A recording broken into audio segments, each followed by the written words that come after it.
do a check on what we're doing, how we're programming our mass airflow table or VE table. So we haven't talked about this in the Gen 3 course. I've introduced this in the Gen 4 course, but we can still do this in Gen 3s.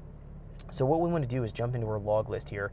I'm going to go in, and I can just pick a point. Doesn't really matter where we're at here. Let's just kind of put our cursor here, and I'm going to go to add, and we'll type in here torque. Now we want to go in log delivered engine torque. And what we should find is the delivered engine torque is relatively close to what it's actually at.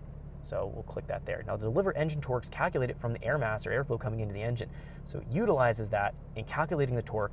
Because we know the engine RPM and we know the torque, then we can calculate horsepower. And then we can create a chart versus time to spit out a horsepower and torque graph in real time or after a dyno pool and just check what's going on. So let's go here and let me just demonstrate how to do that.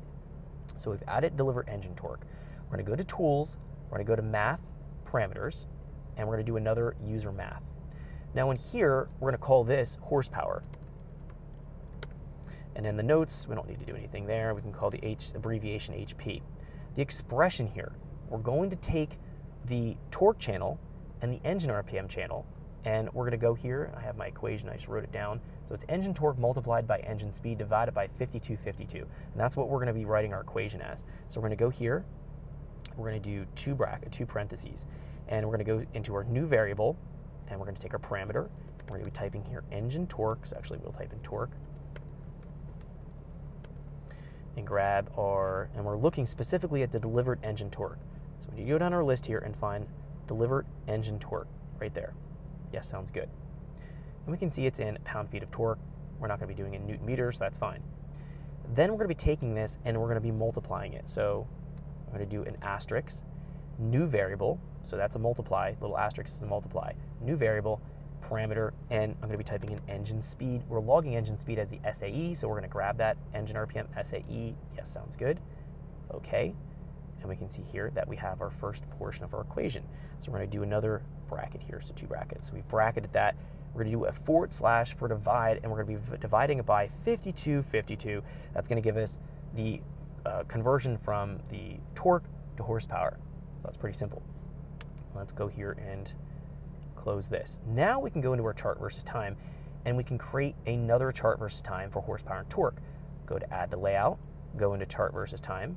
Let's go slide our chart versus time here over into the center, and we can find here that we're going to have to go and drag this over here. So all the way over to the last row. So we have our first chart time, second chart versus time, and actually slide this one over here. So we're going to just switch positions. Look at our switching voltages first. This is our first, second, third, and now fourth. Same thing, right click here, chart versus time layout. Let's delete all of our groups here. And we're very specific with this one, so we're going to delete our different channels.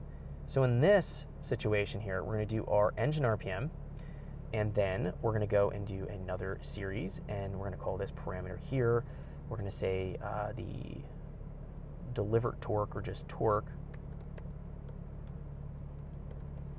And we can grab here the, we want delivered engine torque. Delivered engine torque. Yes, sounds good. And then we're going to be, the label here is torque, that's fine. Pound-feet of torque. Let's do 0 to, I'm anticipating this making no more than 500 pound-feet of torque. Let's do 0 to 500. Plot color. Let's pick something here that's going to look reasonable. So we'll do it in green, in our torque. And the next parameter is going to be horsepower. We're going to bring in that custom math channel that we made. So we're going to go in here to our add series. And then we can see it right here. So now in the parameter, we're going to go down to the user defined. This is our math channel we just created under horsepower. We can see that's now HP for horsepower. So in the unit, it's not going to have units. Don't worry about that. Decimal places, we'll do 1 decimal place. We're going to do our limits here. Let's do 500 torque, 500 horsepower. So that's our 0 to 500. Our color, we have to pick a color for our horsepower. So we'll do something like orange that stands out. So RPM's in red, torque's green, horsepower is orange.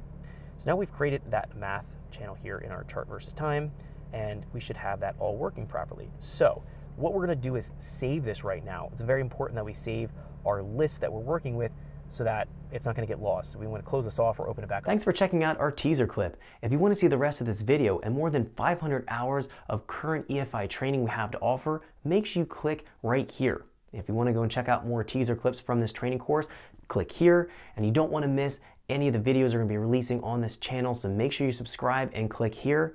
Thanks for watching, and I'll see you guys later.